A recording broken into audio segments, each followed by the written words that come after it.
It's time to dad. Hey guys, welcome back to another episode of Time to Dad. I'm here, JT. You know JT, but we got an unfamiliar face. Will has joined us. Will is actually JT's brother-in-law. Right? I got that right. Yep. Okay. Yep. Yeah. So we were, as always, we're just looking for extra dads to kind of put some asses in seats, and we're all dads and have stuff going on. So the more guys we can have involved, the easier it is to record episodes and get content out to you guys. And so JT reached out and said Will might be interested, and so here he is. Somehow we conned him into to joining us here on Time to Dad. We met with him last week and talked with him a bit and had a good time. So he's here tonight. Will, you just want to give everybody out there listening a quick rundown on your background and what you got going on? Yeah, absolutely. And Nick's a good salesman, so don't ever let him talk to you because he's going to get shot in this place. So, no, it's nice to meet everybody.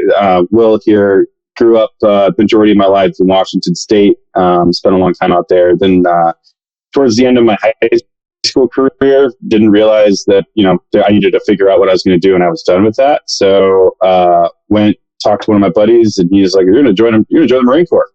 I said, what is that? And he's like, oh, it's just this really cool branch. They make you do a lot of pull-ups, a lot of push-ups, a lot of crunches. I'm like, that sounds tough. Let's do it. And then 14 years later, still serving in the Marine Corps, just got out not too long ago, about 2 years ago. And then, been settling out here in Georgia, and it's been an amazing opportunity. But, it's been a transition, I'll say the least. In terms of family, I became a dad in 2011. It's 2011. Rocking the new dad shirt. Became a dad in 2011 during a deployment to Afghanistan. Got to miss the birth. That was awesome. Great experience. Anybody out there ever wants to be a good dad, just miss your kid's birth. You'll be number one dad, always.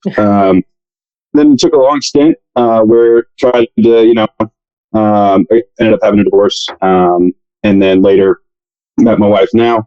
And we have two beautiful kids together. Who all three of my kids are 13, just turned 8, and about to turn 5. So 3 awesome kids. And I'll tell you, becoming a dad, I've said this to my wife, and I even said it to my ex when we were together, is being a dad is probably by far the single greatest thing that I've ever done. Military service and all the other things be damned. I've done a lot in my life, but I'll tell you, being a dad is there's nothing more fulfilling. But yeah, so that's a little bit on me. And with that, being a dad and kind of coming off of like a heated day and just kind of seeing some people, I wanted to talk about an issue that I think is just really prevalent, and it bothers me to high heaven, and I wonder how we can solve it as dads, and as, the people that are supposed to be there for their kids, is how do we pull them into being engaged in their moment and being engaged in the day-to-day experience without having to shove tablets, shove technology, put all of these screens in front of their faces that disconnect them from all of their outside environment. I was just walking into the Publix that's right near my house, and I watched a family of one, and I understand those that may have more kids. I won't say that is something that can cause you a lot of stress, and so I get trying to relieve that stress in a way. But a child of one, walking in, and the kid doesn't look like he gives a care in the world of what's going on around him. Definitely willing to get run over by a car, and the dad and the mom are just like, it's like we don't have a kid. So I'm just like, how do we engage them and keep them excited about what's going on around them, and keep them motivated to ask questions, to wonder, what does this mean? How does this work? And bro, sorry, are you drinking from a 2-liter? Oh, it just caught me. It looked like a giant ass bottle. I thought you just cracked a 2-liter and we're taking a sip. I didn't mean to interrupt, but that was funny as shit. No, that was pretty much my. No, yeah. I think we've talked on electronics before, actually a lot. But most of that was focused around just keeping your kids safe on it. For those of us that had older kids, like I don't know if we talked about it the other day, Will, but I have a 19-year-old stepdaughter, and we spent the past 5 years fighting tooth and nail to keep her off that shit. So No, this is a cool conversation because most of our conversation has kind of focused on the safety and keeping your kids safe. I guess my stance on kids and electronics is there's a time and a place for it, right? So, for example, my son's on spring break and he was going to stay with my mom all week. And she had something she does something down at the police station on Wednesdays, and she was like, "Shit, I forgot." And I was like, "All right, I'll take him to work." So I felt obligated not only for me but also for my coworkers to take his tablet with him so he could just kind of sit at the desk behind me and do whatever. And that's kind of what I mean by a time and a place. But we've also got because he has a tablet, he has a Nintendo Switch, and so one of our biggest rules that we've started doing, because we noticed a huge difference, is he's not allowed to touch it within an hour of bedtime. And when we started doing that, we noticed a huge difference in the bedtime routine. Our son is very routine based, so things have to be done the same way, kind of repeatedly, or he gets off track and doesn't want to go to sleep or throws a fit about shit.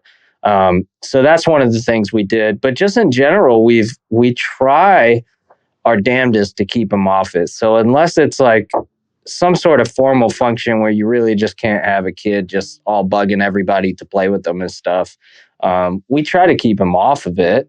And I think the best way we do that is getting, I mean, we try to raise him in a way my wife and I were raised, right? Which was, if it's the weekend, you leave the house when the sun comes up and you go and play, and you don't come home till, mom starts screaming at you for it being dark 2 hours ago and she doesn't know where you are. Lights come on in the street. That was my alarm. Yeah. And I think you have to get your kid involved in some sort of physical activity, a sport of some kind. You've got to get them outside. You've got to get them using their imagination to when they're playing. You've got to you can't just buy the mind rotting electric, because even if they don't have a tablet or a computer, laptop, or like a Nintendo Switch, you can't buy them educational toys. Buy them if they want electronics and fancy shit, buy them the little book with the pen that helps them learn the alphabet and spell out words. Because there are some good electronics, but then you're right. I see a lot of the zombie kids that like you said, the world just doesn't exist to them outside of the iPad or our son has a Amazon, whatever the hell it is for kids. But even on that, the only non-educational app that he has he has two. He has like a Minecraft knockoff, which we were okay with because that still forces him to use his imagination and he's building things in this, and it's not online too. That's important to say. He's just in his own little world building shit. He can't interact with other people. They can't interact with him. And then he's got like a Bluey app, which, I mean, who doesn't like Bluey? Like, it's pretty wholesome cartoon as far as that shit goes. But yeah, we just try to keep him active, keep him outside, keep him in sports. I'm struggling with baseball right now because he's 6 and this is his last year of T-ball. Somehow, JT, we talked about this. Somehow I got conned into fucking coaching when I said I wasn't going to be head coach. Just because, I had a bad experience with it last year. Just parent support was not great and just a bunch of shit. So I told the league, hey, I don't mind helping a new coach and supporting him as assistant, but I don't want a head coach. And here I am head coaching. So, but it's tough to head coach and discipline and stay on top of him. So when he's having a fit, a lot of times he's just in the dugout, like playing with dirt clods. Cause I'm like, I can't devote time to making sure he's out there and playing. Cause I got, 11 other kids that I'm trying to coach at the same time. So it's a struggle. He may not play next year. Maybe he will. I don't know. But I mean, that's our approach is just to keep him active in anything but electronics. And I wanted to echo two things real quick. Nick, you spoke on it perfectly. There is a time and a place that I will accept. Like, people have technology for kids, formal events, things like that. JT, you saw it when we were going out to my brother-in-law's graduation. Like my wife gave my son a phone because he was just being super loud, super obnoxious, disrupting the people around him. And so we gave him the phone for a little bit, put it on some, I don't even remember what it was, probably like Netflix Kids, and just kept it on some, some basic TV, just to try to keep him entertained for that period of time. So I get that. And I also understand, and one of the things that you mentioned that I really wanted to key in on is not only their imagination, but then also what do they do when they're bored? So a great example of that is you being the head coach of a baseball team, and not only having your son, but then also the other kids in there. And when you have kids in a dugout and they don't have anything to do, what can we do as like parents, or what can we do as dads to help teach them, like, here's how you can stay active. Here's what you can do to keep going. And so, like, for instance, he's playing with dirt. That's something to do. I'm not saying it's effective, but I'm saying it's something to do. But there's other kids in there that'll become disruptive. I can't speak today. Disruptive. Or they'll cause, just damages to bats. They'll start picking at stuff, they'll start tearing picking holes in their other kids. pants, and and they'll start doing all this stuff. But that's a result of parenting, or like parents that aren't teaching their kids, like, here's what you do when you're idle. Here's how you handle situations when you're sitting still, not doing anything. And a great example of that, I was a failure at this for a while when I was with my ex and we had our first kid, is that I would get done with work and I'm like, I'm done for the day. I don't want to do anymore. I'm doom scrolling on YouTube, and I'm just doing the terrible dad thing and just scrolling away on Facebook. And my daughter's just trying to get my attention. Dad, look what I did. Dad, look at this. Oh my gosh, Dad. I'm like, oh yeah, that looks great, huh? Yep. You keep doing that. Yeah, you keep doing. And then when I had my second kid, I realized, oh man, doom scrolling is not a thing, or in my opinion, it shouldn't be a thing for dads. So you need to be up, you need to be moving. So one of the things that I've enacted now is that the moment I get home from work, regardless of how tired I am, regardless of mentally how drained I am, no matter what went on through the day, I look at my kids and I go, you're my job. You're my focus. You are my life. I need to make you the best you could be. And so, just yesterday, I was exhausted. I had a terrible day. Had a person just decide to blow up on me. And I'm like, man, I don't want to do anything when I got home. What we did is we made paper airplanes. It wasn't very hard. I didn't have to do much for it. And we just sat at the table and I walked them through how to fold the paper. They thought that was the coolest thing in the world, and they just had a blast doing it. I'm like, see, that's the kind of wholesome stuff. And like what you were talking about, getting them engaged outside. Go outside and play. I don't care what you do. Go do something. Yeah. Use your imagination. Just go do it. And I just feel like a lot of parents use the technology as a scapegoat to say, I don't want to do anything with you, so here's some technology. Go do something. Yeah, it's stupid convenient. It's easy to and catch yourself in that trap. Yes. That brings me to my point, is a lot of it really depends on our self-discipline. Because we're all guilty of it, where we don't want to do nothing but just stare at the screens on our phones. And we do it too long. Eventually our kids want to, our kids emulate anything and everything we do. So if that's what we're doing, then we need to hold ourselves to a higher standard. Not just hold the kids to that standard, but hold ourselves to a higher standard so that they have a better example to look at. And my best suggestion to avoid that ever becoming a problem is, on top of, your own self-discipline and restraint, don't start it. Jasper the only time I actually let Jasper hold the phone is whenever I'm video calling with, say, Nana, or, my dad in Pennsylvania, or just anybody who he doesn't get to see regularly, like my own mom. Yeah. So that's the only time Jasper holds my phone. Now, and what I will say with that is that is a great philosophy. And I will caveat with that to say that we are moving in a technology world. So we don't want to stump them in the thought that technology can exist in your life. Mhm. It's just we have to limit it to the point where it's not their focal point. They can still focus. Because, like, for instance, my son, his attention span is like a goldfish right now. And I was wondering why. And it's because he's had a little bit too much TV time. And like, I would tell him, hey, go pick something to watch on the TV while we eat dinner. Normally we don't do that. We sit at the dinner table, but tonight I'm feeling happy because, my wife's out having a girls' night. It's just me and the kids. We're having a blast. And I'm like, pick something to watch through TV. You guys can sit down at the kids' table, eat your food. I'll sit or I'll stand up right next to you guys and watch TV. And this kid couldn't pick something consistent to save his life. And I was just sitting there like, what's going on? Like, why can't you pick? It's because he's watched all these things. And I'm like, okay, obviously we have too much TV time. We need to cut that. And but that, to your point though, it's like, I do want them to understand technology. I want them to be able to, manipulate it and use it for their benefit later in life. But right now, this is that most impactful moment. And if you're asking, this is my last point, and I'll let JT time in because I know he's hounding for it, is if you're going to ask your kids to have discipline, meaning like go to the bathroom, brush your teeth, take a shower, do all these things, you yourself, to JT's point, have to have discipline. If you don't, what are you doing? Like, you can't ask that of kids if you yourself are not being disciplined. That's my last. Exactly. Yeah. I couldn't have said that better myself.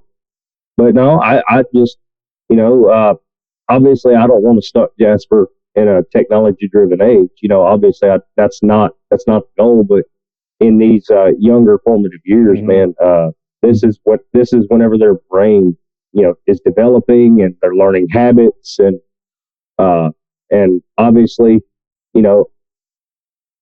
guys, I know I'm old enough to recall a time before the end. Yeah.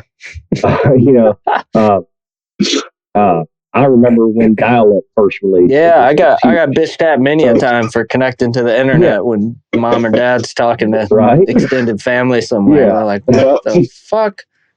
Yeah. Your sister was terrible at that, by the way. Just wanted to let you know that now. The AOL trial internet CD.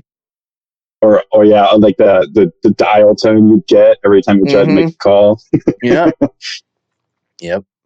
Oh. No, I did. I mean, so Emerson started kindergarten this year. He did pre-K last year, but I mean, pre-K here is just kind of it's like a step up from daycare. Like, they do a little bit of education, but not a lot. But this year he's in kindergarten, and at back to school night when we went and met with this teacher, she was like, yeah, we have classroom iPads, but I really try not to have them on them. And I was like, thank God. I think the most he's used it was when we had those few weeks there where we had snow like every weekend and they missed a few days, which I get. They needed to learn at home, so they had them.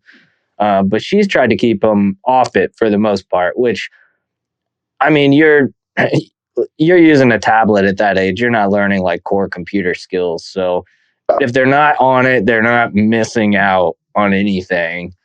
But you were talking about doom scrolling, and I'm a victim of that myself. My wife likes to watch like mind rotting, like Bachelorette type shows on Netflix and shit, and then I just zone out because I'd rather doom scroll and like turn my brain to mush than watch that and turn my brain to mush. But one of my like personal rules is if Emerson ever comes up to me and directly asks me if I'll play with him or do something with him, if I'm not doing like something on the honey-do list or cleaning or something, I make it my personal goal to just stop whatever the fuck I'm doing, which is probably staring at Facebook Reels or something, and go play with him. And since I've done that, that's been freaking amazing. I feel like I have a lot more quality time with him because, I mean, he's always in the room with us, right? Occasionally he'll go play in another room. But that's my personal goal, to try and be more present in the things he's doing. So I love it when he can just play and be building with Legos or doing whatever the hell he wants to do. That's awesome. But if he ever comes and directly asks me, hey, like the other night, he pulled out this Jack Skellington puzzle he had, and he dumped all the fucking pieces out, and he's like, will you help me? And like I had a ridiculously long day. I was exhausted. I knew my wife was, so she wasn't about to start doing a puzzle. And I was like, all right. So we started doing this puzzle like 20 minutes before bedtime, because that's just my rule. If I'm able to, I just drop what I'm doing and play with them, and it's cool. Because you feel young again. You feel more like a dad, because usually when he wants me to play with him, it's because he's trying to do something that he cannot do on his own. Whether that be something weird he wants to build with Legos or this 500 piece puzzle. But that's my way of connecting, and it's a good check for me to ask myself, is what I'm doing right now, like, is there any value or purpose to it? If the answer is no, then I'm obviously going to tell him I can play. And so I think doing that has helped me a lot. And then I already talked about, we definitely don't touch. He can watch TV or a movie up to bedtime, but we don't let him touch the tablet anymore or his Nintendo Switch. And that made a world of a difference in his behavior. Before, if he was on it up until bed, sometimes it would just be a knockdown, drag out fight if he's in the middle of playing friggin' Luigi's Mansion, and all of a sudden we give him a countdown because, like I said, he needs routine. So starting at about 30 minutes out, we'd say, hey, buddy, you got 30 minutes till bed, and 15, 10, 5, whatever.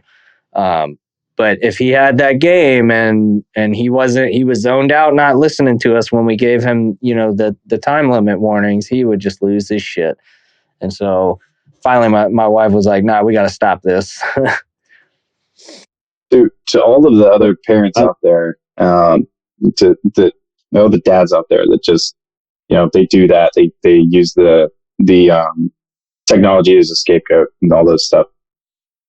So I had a personal experience real quick. I'll share that it changed my perspective on things dramatically.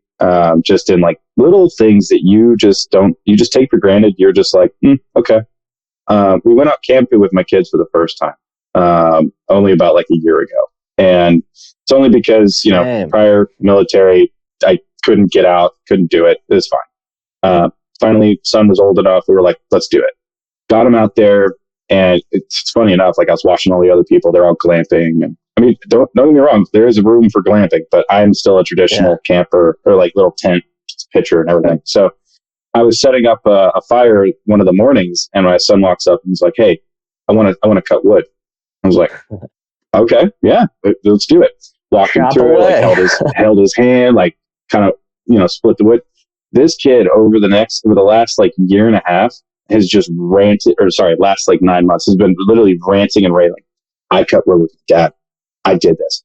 And it like, for me, it wasn't like a, oh man, I got my kid to do this. It was like oh shit, he's holding that so hard. And it's because he was engaging with me. Yeah. And you just don't realize those little things. I mean, he's always looking up to you, right? So he's being as cool as Dad by chopping wood.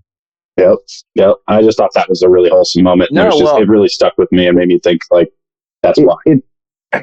It's a really good moment because, we as men, we all know that parenthood and being husbands is not always a very gratifying job.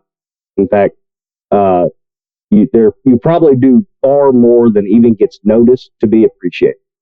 And whenever you actually have your kid acknowledge something and just is so proud of that, kind of makes you feel a little gushy, and it's a proud moment for you. So absolutely, I mean, I 100% can understand where you come from. In fact, I cannot wait for Jasper and share activities like that and share hobbies. From the day Kyla, told me she was pregnant, I said, I got me a fishing boat. No, it's funny you mentioned. I'm glad you mentioned camping, because we too ventured into the world of camping this past fall, late summer, early fall. But we went with my sister and brother-in-law, and one of the couples that they're friends with went with us, and we went on it was like a 3-day camping trip over. I don't remember when it was. but yeah, we all basically said we're not taking any technology, and so we had between all of us, we had 5 kids total, 4 boys, 1 girl that went, and they were all within the girl and the boy were my nephew were the oldest, but they're only I think 3 or 4 years apart from my son and my other nephew. But we didn't take any electronics, and the kids, I mean, they fought at times. We took like badminton and shit for them to play in the field by the campsite. But they fought at times. But for the most part, they friggin' occupied themselves, and the adults could sit back and make sure they weren't killing each other around the fire. And we did. I love that kind of stuff. I used to rock climb for years, from like my senior year in high school, and so I've always been all about camping. And like you said, we finally decided that he was old enough that we could pull it off, and it was really fucking fun. And I mean, we're gonna do a lot more. My wife's a wedding photographer. She has her own photography business, and so the fall's tough to get out, which is like prime camping time around here. That's when the weather's nicest. So we typically have to go late summer. But yeah, we plan to get out more and do more camping and just get them out away from any kind of technology, right? Stores, there's nothing there where we go camping, but like a little local market to get like some essentials and stuff. And we took them, and there was one morning we woke up and where we camped was actually, it's like a 200 plus acre working farm. So it's active. And so one morning we woke up and we're all cooking breakfast for the kids, and we heard a dude clanking away on the other side of the tree line, doing horseshoes. And he saw the kids peeking at him through the trees, and he called the kids right over to him, and the kids watched him putting horseshoes on a donkey and whatnot, and he let him come over and watch. And that, I mean, where the hell else is your kid going to experience that kind of stuff? JT, maybe that may be commonplace around where you live and stuff. I know, but yeah, around here, like we're like right in the suburbs, so they're never going to see that unless we head out to the mountains. Yeah. I mean, I've shown y'all both seen pictures of Jasper in the boat with me. That was the first time he's been in the boat. Yeah, he's a little small, but let me tell you, he did it. He did it like a champ. He sat still. He just enjoyed the wind blowing through his hair and everything like that. It was just. Well, we talked. Did we lose him? Right now, yes, he's still pretty young, but I've always told myself, no matter how old he gets, I would rather fight him to get him back inside the house than fight him to get him to go out. 100%, and that's a great mantra to have. And I have always, so I struggle with, I'm a busy dude, and I'm between the fire department, between me door dashing, and then my full-time job and everything like that. I stay really busy, and there's always something to be done. My biggest struggle, and I've been guilty, is not prioritizing. It's not about being, necessarily being lazy. It's just not prioritizing the things that matter. Right.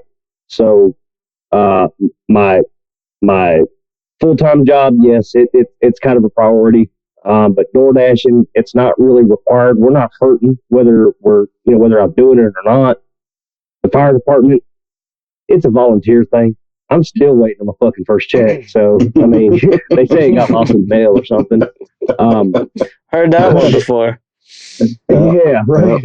But all the same, obviously there is some importance to what I do with the fire department. I'm a treasurer. So I have to make sure bills are paid, keep up with finances. So there's a lot to it. Apparently you lost your check. However, do what? Sorry, it was a joke. I said, apparently you lost your check, Mr. Treasurer. Well, I wasn't the treasurer when I first started. So, but no, there's always something to be done with all of that I do.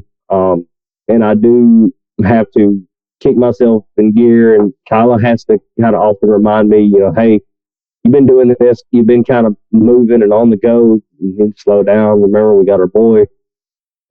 So I have to prioritize. I got to get on my wife about that shit when she when she gets it, I mean, when she's done with those editings, I mean, or with those weddings in the fall, sometimes she's got 1,000+ photos she's got to edit. And I constantly have to remind her, like, look, I know you got shit going on, but like, you can't forget about your son. Cause I mean, she'll work her 9 to 5 at the engineering firm and then come home and go straight up to her office and be editing till 1 and 2 in the morning. And I've got to remind her, and I know it drives her fucking nuts.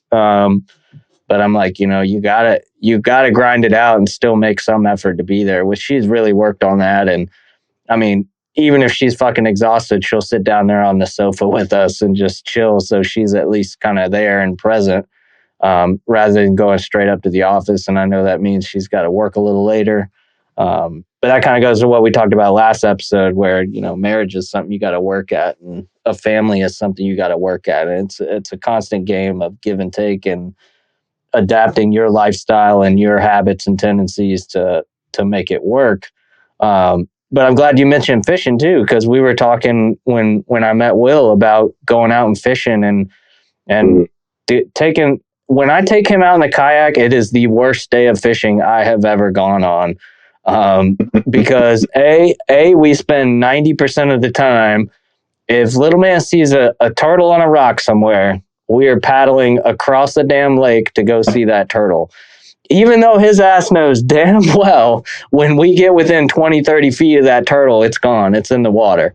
But he loves fucking turtles. And so I'll paddle all the way, 100 yards across the damn lake to go see if there's turtles on the fallen tree for him. And then we'll get to a good spot where he's just in the boat doing whatever, playing with fucking a lily pad that he pulled in or something.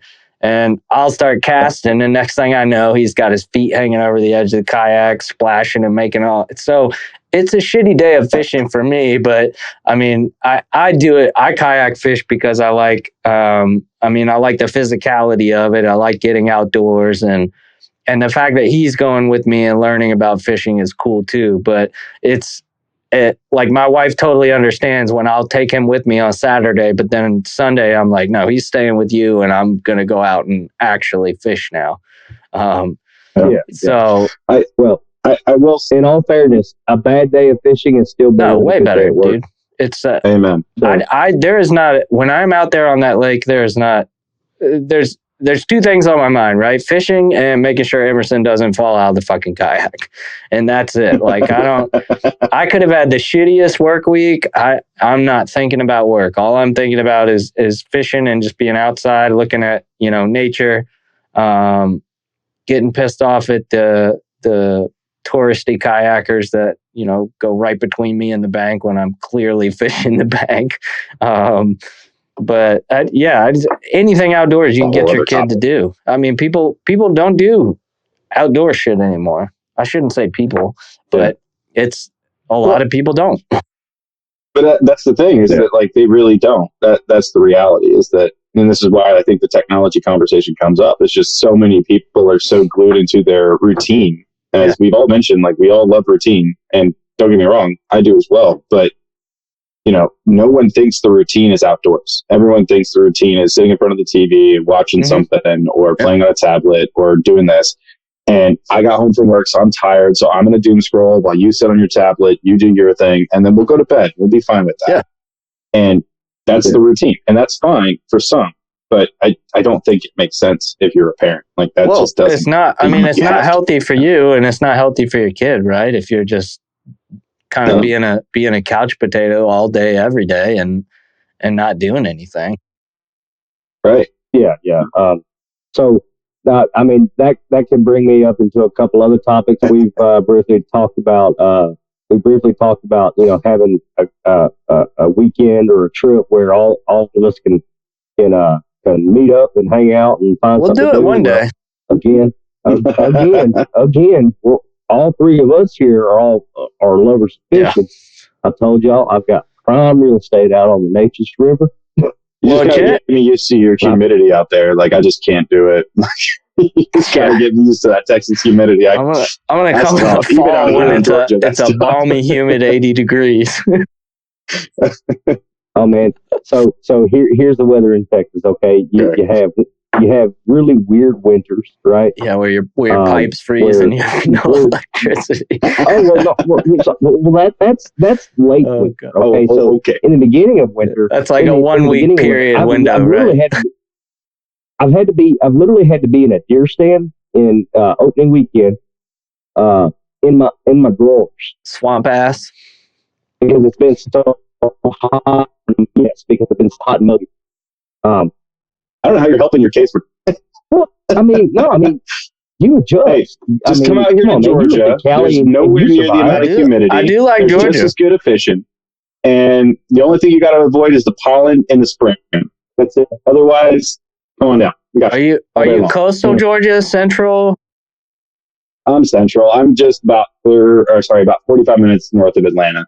Okay. But I'm up near the. I'm right along the coastline of Chattahoochee River. Great Okay. river to fish if you ever get Right. out. And then, I got a couple of big lakes right near at the house. So Yeah. A fun you fact. guys come None on of us. down. I'm more than happy. Yeah, none of us. I've But I only mean- met Joe in person because I was doing a leadership program through my engineering firm, and I for a while I was regularly going up to New York City once a month for courses on that, and so Joe happened to be Manhattan area when I was up there for one trip, and I met Joe. But the rest of us, we have never met in person, so. We've been talking for a while. We'll get something together one of these days. Jen's trying to plan a girls trip sometime this year. So now I have ammunition to do a guys trip somewhere. Amen. Yeah, Absolutely. You just let me know time and place, and Yeah, heck, we'll even figure if we all something just out. go camping on a lakefront and go fishing, that's fine. Yeah. Well, shit. The thing is like I'm an hour away from Sam Rayburn, which is the largest man-made lake in Texas, owned by the Corps of Engineers. Anybody can go fishing out there. I think there's a lot of kayak rentals over that direction. And then I don't think and then, I don't of think course- Delta will let me put my kayak on the plane. I was going to say he's still on the trip of Texas right now. He really wants us out there. well, I'm just saying, to me, it's one of the most cost efficient ways of being able to actually. I gotta open us a LLC so I can I've got expense real the estate, trip I've for got- everyone. Yeah, Yeah. yeah. I mean, so that's what I'm just saying. It's like, come on, I have it. So, Yeah. All right. Well, but yeah, no. Sweet. I love that topic. But Will, thank you for joining us. This is how we roll. I mean, you fit right in, dude. Appreciate you having you here. I know it's a little different than some of the dad podcasts. If you've ever listened to them, we shoot from the hip and you get what you get, and you either like it or you don't. And I like it being free formed and the rest of the guys, and I think it kind of makes us unique and sets us apart from a few of the other podcasts that just want to kind of spoon feed you their way or the highway on everything. And we try to just take a group approach and give as many different points of views from different lives. Although there's so many damn military people on here now. It's I'll tell you, you'll at least never get the military thing from me most times. Other than that intro, you probably will never hear me reference I the like it. military again. I like it because it's unique. Oh, okay. Well, I mean, I still won't do it, but at least you'll know. Like, No, I tell these guys all the time when they share something that's very specific to a either current or retired military perspective, because I can't talk on that. And if you're in any of the you're not on Facebook, but in a lot of the dad groups on Facebook, a lot of the questions come from military dads, and I like to comment on posts when I can, but the military was not my life and will not be my life. So I really appreciate that point of view, because I know, I mean, the military is a huge family, and those guys are always looking for support and things like that. So I'm very appreciative that you guys are on the podcast and can share that point of view when it's needed. But anyway, I'm gonna wrap this episode up, and Will, thank you again for joining us. Look forward to having you on future podcasts with us. Had a great time tonight. Great topic. And if you guys come hang out with us on Facebook, like and subscribe to the YouTube channel, and we'll catch you on the next episode. See ya.